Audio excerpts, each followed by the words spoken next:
right, everybody, we're back again with another brand new amazing podcast. I'm with Mike Gustellum, aka Gas Money, and we're gonna listen to his story. This gentleman has a phenomenal story, and he has a lot to share to the world.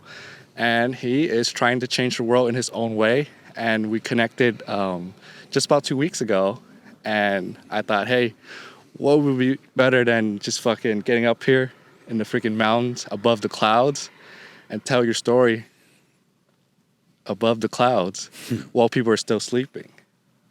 So let's roll it real quick. Mike, so let's introduce yourself, where you're from, where you grew up, and we'll roll from there. Yeah, so my name's Mike, Gas Money Gustellum. Grew up in Napa Valley, California, Bay Area. I have my own gym. It's called Saint Fit.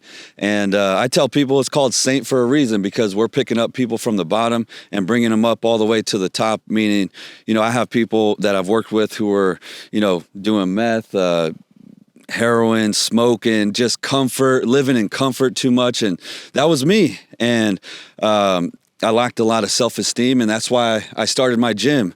And then it kind of slowly progressed, and I always just tell people, like, the path is illuminated as you walk it. And when I first started that gym, I didn't know it was going to turn into this, where I'm impacting thousands of people across the country. But it just started with healing myself, and then that's something that I was called to do. So I own a gym, and came from a construction background, blue collar background. But I always tell people, like, have that blue collar work ethic, but that white collar mentality. And that's what it's all about, is just getting that waist tight and that money right. Oh shit, that's a good line. Waist tight and money right. So how do you come to be known as the Mexican Batman? The last time I met you, that's what stuck with me. Oh no, man. I mean, he said that, so I don't know if that's, I pull my car in, my Audi A7. I just pull it nice and slow. I back it in every time. It kind of has that Batman feel. I got the muscles, I guess. I don't know, but I don't really know. I got the muscles. You tell me, man. Well, you got the muscle, you got the hair. That's you right. got the look for it, man. Yeah. I'll take it. I mean, what? That's a statement. Like, it's not often you see a person like this walking around the street. Well, that's the whole thing, is like, I always admired people who had muscles. I always admired people who had, money, who were intellectual. But at the same time, they always had like a weakness. They always had a hole. Like, I saw like the guys with the tats and the muscles. I was like, fuck, I like that. But then they were still doing drugs or drinking and didn't really stand up for a message.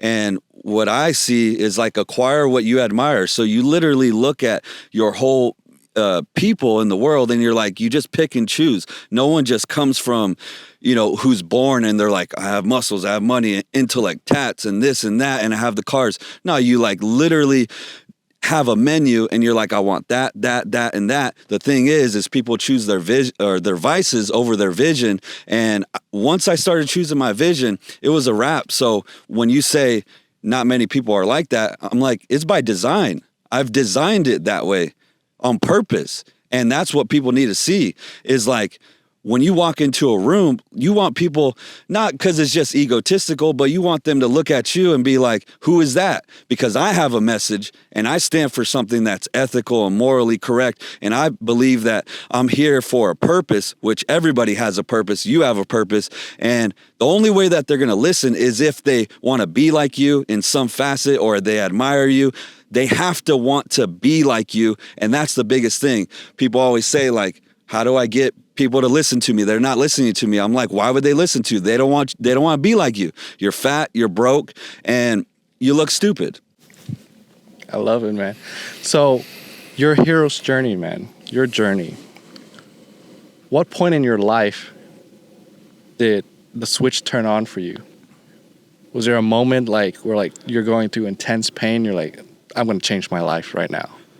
I think the biggest moment for me was when I went through a massive breakup. Like, I always went through, everybody has their breakups and whatnot, but I went through this one. And after 2, 3, 4 breakups, you're kind of like, all right, I got to change. I was 31, sitting on my couch, watching Netflix, and I'm have my shirt off, and I'm looking at my body, and I'm like skinny fat, don't have the money that I really want in life, and don't have the physique I want. I'm arguing, I'm fighting. Life isn't going where I want it to go. And like I said, I was choosing vices over my vision. And that was the turning point for me. Got cheated on. I hit up the guy who the girl was cheating on with. And I was like, hey, bro, something just told me, hit him up and just ask him straight out. It wasn't nothing other than just finding out the honest truth. And I had to know. And once that happened, I made that change and I got really intensely focused. Something just clicked. It was like a paradigm shift. And ever since then, I never looked back. But it was that pain that brought me to my purpose. And that was pretty much like the main thing, just over drinking, bad relationship, and just not being happy with who I was creating. Yeah, it sounds like at that point you were not aligned with yourself. You were not aligned with your alignment. And, from what I've seen in relationship world, for men and women, when the man starts slacking or he stopped being the best version of himself, I don't blame the women because they always have to look for the best option to care for the family. And I had a recent breakup recently, like last year. My relationship was 7 years, and that was very painful for me. And I learned a lot along the way too, and I was not being the man I was supposed to be for the person I was. And that's why I ended. And now I like reflecting back, right? Hindsight's always 2020, and I have to kill all those bad habits that I had that ended that relationship. I just stopped becoming the best version of myself. I just started slacking, and things were just coming too easy. I was too comfortable, and that's the place where, for me, it was when you're too comfortable, just things start slipping. Yeah, I mean, I looked at myself and it's easy to point the finger, but that saying when it's like you point one finger, you got four pointing right back at yourself. And as much as I wanted to say it was, the cheating, blaming it on the relationship, it was me. You're the man and you're the one actually leading the relationship and taking that relationship to wherever you want to go, whether it's your demise or uplifting and really showing. So, I have people, in my circle, they're like, yeah, but she wants to drink all the time. I'm like, that's okay. You got to tell her we're not doing that. And that's what I was doing. I was like, hey, you want to pick up that bottle on your way to my house, pick up a pizza and a bottle and get some wine. And then it's off to the races from there. You know how it is. Like you drinking leads to other shit too. Like it doesn't stop there. I always, whenever I did any other sort of, not that I was like some sort of addict or anything, but it leads to other stuff, and that stuff will cloud your vision, and that conscience is what you're really trying to hear, and it'll block that voice. And that's what was happening to me. Comfort is where your dreams go to die, and alcohol is one of them. Negative thoughts is another, smoking, all that type of stuff. And once I decided to be honest, because honesty and self-awareness is it's the prerequisite to progression. And once I looked myself in the mirror and was like, you're fucking up. You're a bitch right now. And I started being more responsible. And your physique, what your physique says, it says responsibility. What your money says about you, it means responsibility. And your money's your report card to the world, your relationship, your waistline, everything is just a reflection of how you're thinking, how you're living in your inside, in your inner world. Because your outside world's just a reflection of your inside world. Damn. That's some fire, man. So, after a relationship, like, how long did it take you to build a body like this? Like, for me, I'm working in fitness too. And like, I'm trying to build up myself. I did some bodybuilding, but now I'm doing my endurance run, prepping to run across America. But to get a body like that, for the guys who are watching, like, how long did it take you to get something like this, man? Honestly, everybody has a really good physique. Under whatever physique that you have a great physique under there. What's covering it is a massive amount of, it's 10, 15 years of fuckery. It's 10 years of eating bad. So that means body fat. I tell my people, I get the best transformations in the game. Why? It's because I know exactly what to do. If you just dial in your macros are proteins, fats, and carbs, and work out 4 to 5 times a week, you will get your best body.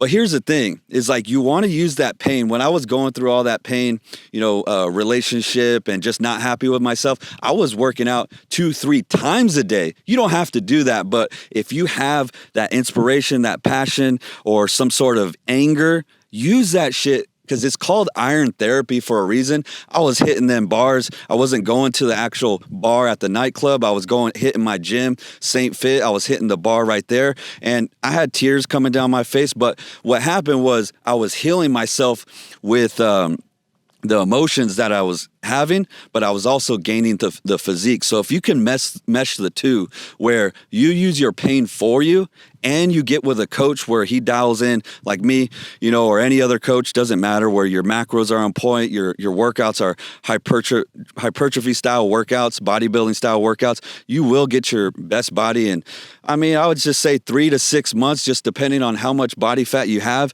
And you want to train bodybuilding style and just get the nutrition on point.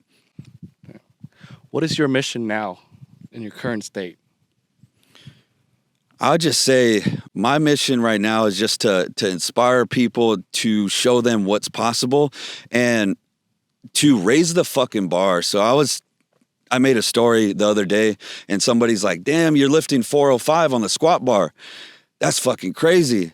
I was like, nah, that's not crazy. That's called Wednesday. That's called Wednesday leg day. And we're also doing it fucking on Sunday. So like people's standards are so fucking low that I'm like, I want to show my stuff. And before, because I come from a Mexican heritage, Mexican background, and the style, I don't know if it's the same with you and your background. It's the same. It's like, be humble. But you want to know what the definition of humble is to view oneself as lesser. And when I looked at that definition, we all know what humble means, when people say that, but the actual definition is to decrease your self-image, to see yourself as lesser. And when I recognized that, I was like, this is exactly my demise. This is why I'm not where I want to be in life, because your success is a reflection of your self-identity. Once I started increasing that self-identity, I was like, man, I'm using my real talents, my real gifts, my skills, my charisma, everything to progress my life. And that's what I want to show people, is like, you got more. You got way fucking more. And I show that. I've been doing that since I was 8 years old. I would always get people, in middle school or elementary school. I was always the guy be like, hey, let's do this. Let's do this. I was whether it was bad or good. Now I'm just doing it at a grander scale, a more uplifting, morally correct, more spiritual, higher elevation kind of thing. Now I'm like impacting people's lives and changing their trajectory of their whole life. That's what I do. I love that you mentioned that even your own like demographic and community is messing with you. Like, even for me, it's Asian American. Like, I don't get that much support from Asian American, and because most Asian American are not in front of the screen, they're not in front of people speaking. And for me, I'm like an anomaly, and I get a lot of hate for that, which is pretty interesting. And I know for you in the Latino community, it's a little bit similar thing that you just mentioned, and I love that I can really connect with you on that. And from my point of view, I don't see a lot of Latinos that are built like you, have the lifestyle you have, and that's why I was like, yo, this man is interesting, and that's why I wanted to connect with you and have you share your story. So, what are some big life lessons that you learn along the way on your journey to becoming the higher version of yourself and to elevate the world? Like, what are some lessons in between that that's not in the textbook that you can give? People aren't going to like this one, but it's the vices. The vices are what's holding you back. I talk to people all the time, and they're like, my mindset's good. I'm on the right path. And then I start talking to them. I get, into the conversation, and they're like, but I still, drink Thursday through Sunday. I'm like, you want to know what? That's your vices is gonna be what holds you back towards your vision, and that's your old life. Your new life is going to cost you your old one. All that shit has got to go. And that is the first one. Obviously, there's a bunch of them, bro. Like literally, I have so much game that I could help somebody with. But if you're still in your own way, because this is what people say. They're like, it's you versus you. And they got a drink in their fucking hand. I'm like, of course it's you versus you. You're still in your fucking way. Until you get out of your way, you will never be on the way.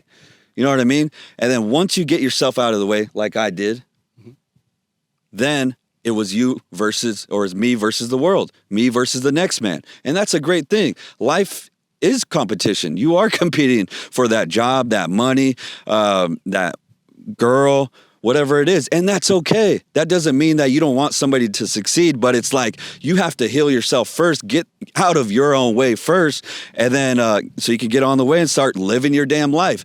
Life doesn't start until you drop them vices. Until you drop them vices, the negativity, the self-doubt, the criticism, the fear, all that shit, until you drop it, your life hasn't even started yet. Because when I wake up, sometimes I'm like, damn, I'm like in control. I don't feel fearful. Like I'm not scared of anything.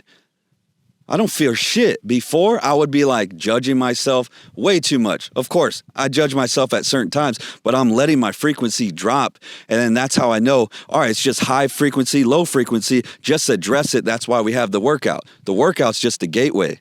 The meditation is just the gateway to your higher self, the journaling, all the stuff. And that's what I give my people: systems, processes, gateways to elevate your mindset.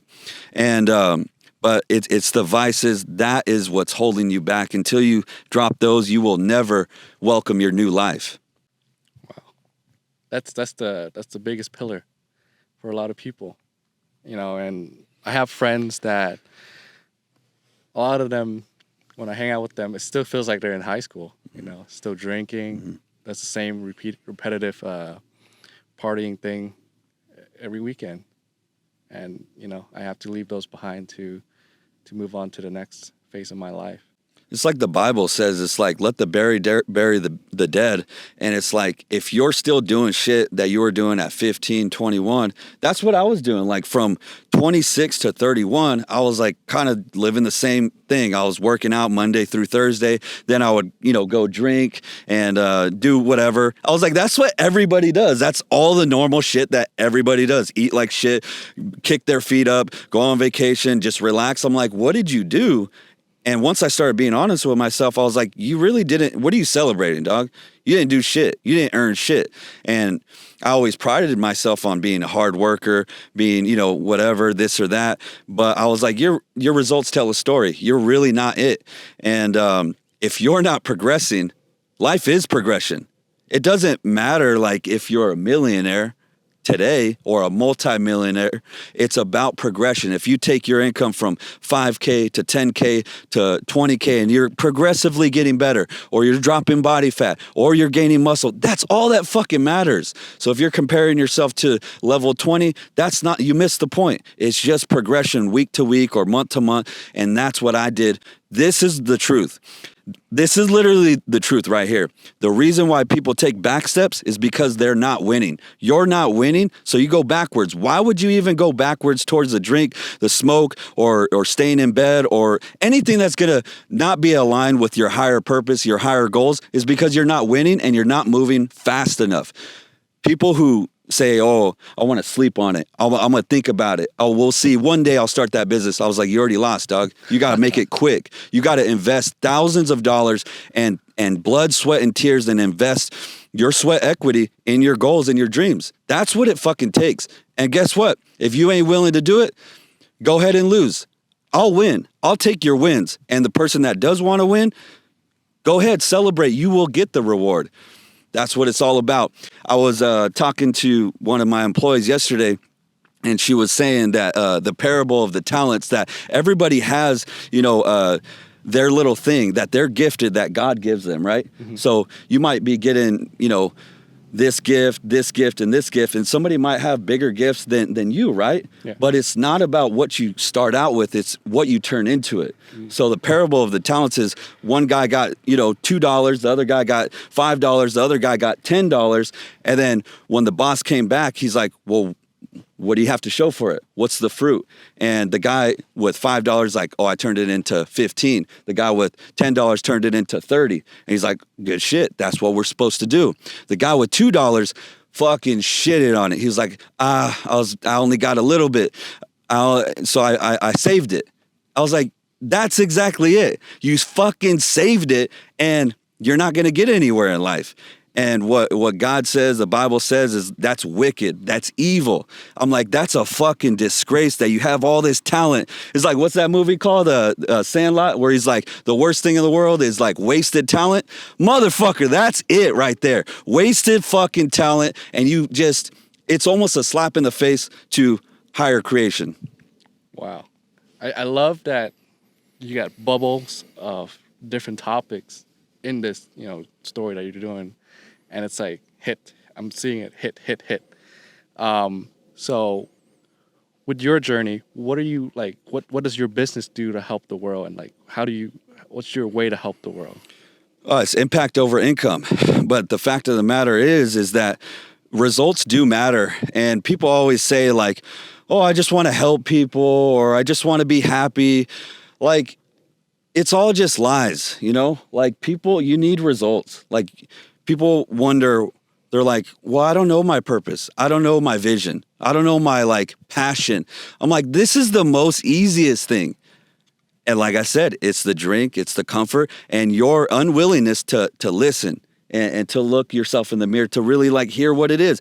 Everybody knows what they want. Literally. When I tell like people who have kids and everything, I'm like, look at your 8-year-old daughter, 8-year-old son. They grab the suitcase like, Mom, I'm going to Paris today and we're going to do this and we're going to do that. I'm like, there's no fear.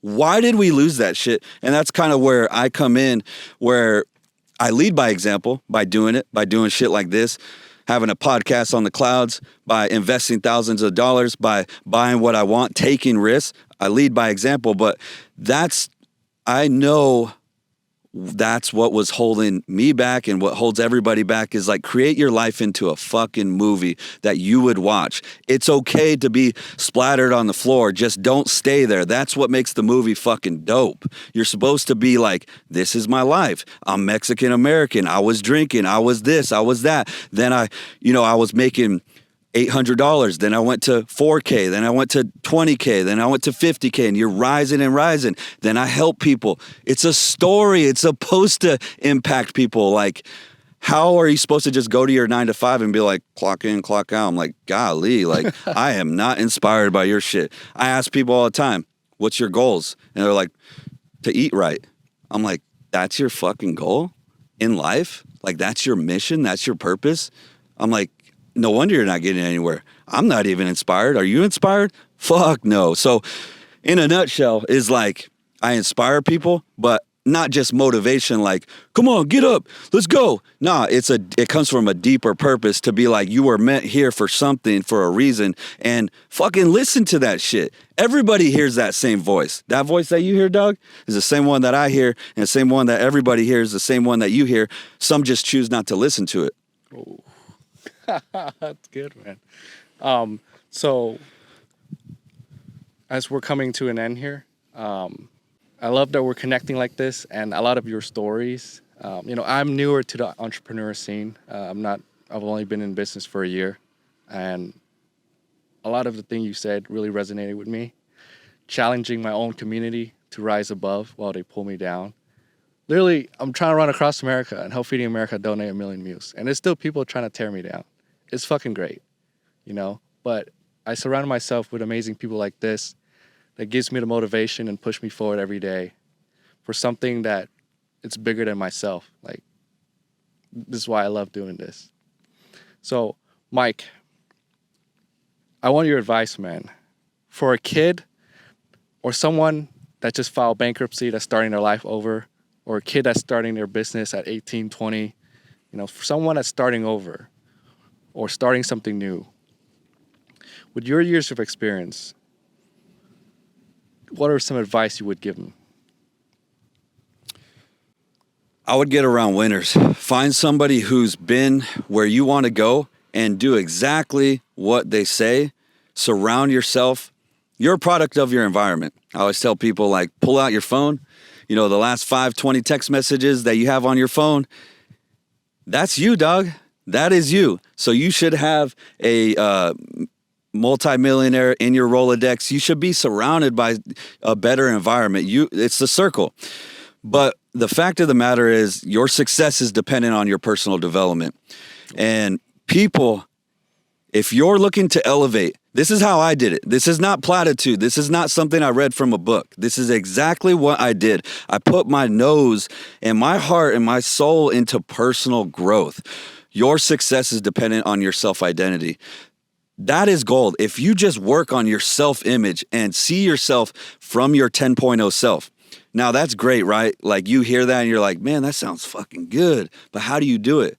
This is where my systems, my processes that I help people with to tell them and pinpoint exactly what to write, what to say, and what actions to do. Because if you can say that and have that clarity of who you want to be and really believe it, and then walk into it with actions, that's how you fuse the idea. That's how you fuse together and really be that person. Because it's all cool if you want to say it and talk and be like, this is who I want to be. But if you're just talking, you have to put the action to really fuse it. So my answer to that is personal development, which means your self-identity, your character, your loyalty, your relationships. Treat people good. I was telling my people on my coaching call, like, value relationships. Relationships are everything. If you start burning bridges and pissing down relationships, you're really hurting yourselves. And cultivate those and really take care of them. They're just seeds planted, and they will bear fruit later. So there's the outer world and the inner world. The inner world is everything I was just talking about, and that's what most people don't really understand. They're like, I'm good. I'm confident. I'm like, look, your results tell a story. You're not that confident. Your self-esteem is not where it should be. So if you're in sales or whatever it is, or if you get declined by one or two people, employers or clients or whatever like that, does it affect you? Somebody with self-confidence and self-belief in themselves, it don't matter. They're neutral. So that all stems from your inner self. And then there's the outside world, meaning, what's your skill set, dog? Like, of course you ain't going to make money if you don't have a skill set. Are you good at sales? Are you good at branding? Do you have a service or a product that you can give people? People will give you money. There's no problem in getting money. It's they have to perceive the value. Do they see the value in what you're having to offer? If they don't, they're going to be like, kick rocks, dog. You're a 40K motherfucker.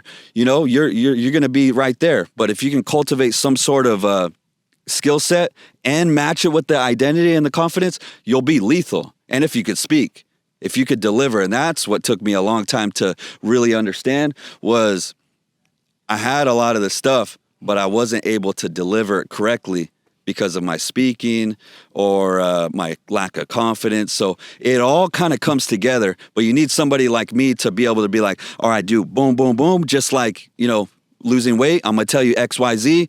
Same thing with success. I'll tell you outside world, inside world, and then action steps. Damn. Yeah. That's good, man. I really resonate with that because I didn't make progress in my business or in my fitness until I have a coach. Until someone's like, hey, motherfucker, do this, And I was like, wow. I could have just been like wasting my time the whole time learning it the hard way. And I love that you mentioned that. What's the next step for you, man, on your mission?